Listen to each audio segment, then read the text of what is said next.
ये असाइलम के हवाले से आपने पूछा भी है, उसकी अपडेट्स भी पूछी हैं और साथ में आपने लिखा है जी कि जस्टिस डिलेड जस्टिस डिनाई वाली जो बात की है।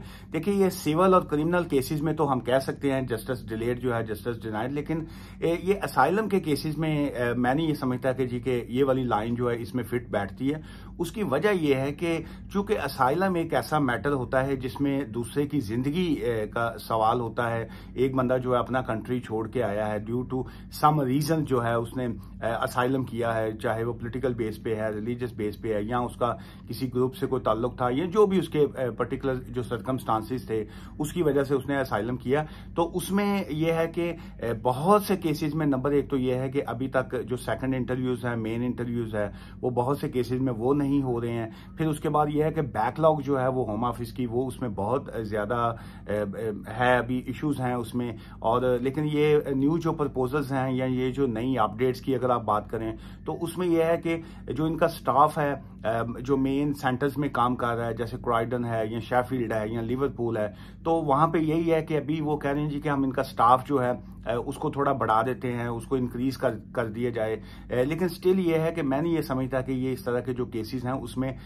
को बहुत तेजी से जो है वो फैसले आएंगे। बैकलॉग भी एक बहुत ज्यादा है। फिर सेकंड ये है कि इस तरह के केसेस में अगर वो क्विक फैसले करेंगे, जल्दी फैसले अगर होंगे, तो अगर उसमें बहुत ज्यादा रिफ्यूजल्स आएंगी तो डेफिनेट जो है वो बर्डन जो है वो अपीलेंट कोर्ट्स पे पड़ेगा। जब वो अपीलों में मैटर्स जाएंगे वहां पे तो ऑलरेडी जो है बहुत सी अपीलें जो हैं वो एक एक साल से ज्यादा जो है वो भी पेंडिंग पड़ी हैं। सो इसमें यह है कि अगर होम ऑफिस का ये जो बैकलॉग है उसको जल्दी फिनिश किया भी जाए तो बर्डन जो है वो अपील के ऊपर भी पड़ जाएगा। और सेकंड ये है कि अभी इसमें जो बहुत से जो केसेस हैं उसमें अभी जो न्यू प्रपोजल्स आ रही हैं या ये जो लेटेस्ट अभी किया जाएगा या फ्यूचर में जो होगा उसमें यही है कि जी कि जैसे ये डिस्क्रिशन लीव होती है या ये जैसे बाकी केसेस में होता है कि जो उसमें मेन केसेस में फिट नहीं जो लोग बैठते हैं उनको 10 इयर्स के रूट के ऊपर लेके जाया जाता है कि 2.5 साल की जो है 2.5 इयर्स की जो है वो लीव दी जाती है और फिर वो 10 इयर्स के रूट पे ले जाते हैं।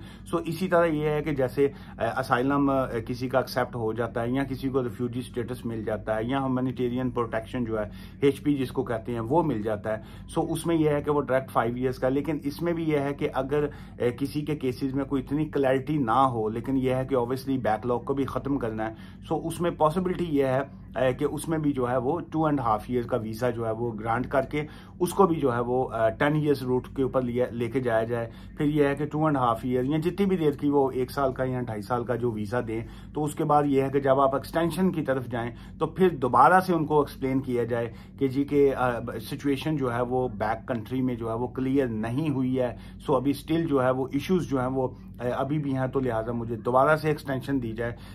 तो वो ये है कि ईच टाइम जो है वो केस को जो है एक तरह से दोबारा रिव्यू करेगा होम ऑफिस कि जी कि क्या अब इनको दोबारा एक्सटेंशन दी जाए या इसको मतलब ऐसे ही इसकी रिफ्यूजल की जाए, फिर अपीलेंट कोर्ट। सो इस तरह जो है ये अभी असाइलम के केसेस में स्टिल जो है वो एक क्लैरिटी नहीं है। सो किन लोगों को डायरेक्ट रिफ्यूजी स्टेटस मिल सकता है, उसमें भी ये लाजमी नहीं है कि जो लोग डॉक्यूमेंट्स के ऊपर एंटर हुए हैं या जैसे बहुत से लोग जो हैं वो स्टूडेंट आके यहाँ विजिट पे आके या किसी और वीजा पे आके असाइलम कर देते हैं, क्या उनको जो है वो चूंकि वो उनकी एंट्री लीगल है तो क्या उनको डायरेक्ट 5 साल का वीजा मिलेगा, ये भी नहीं कहा जा सकता।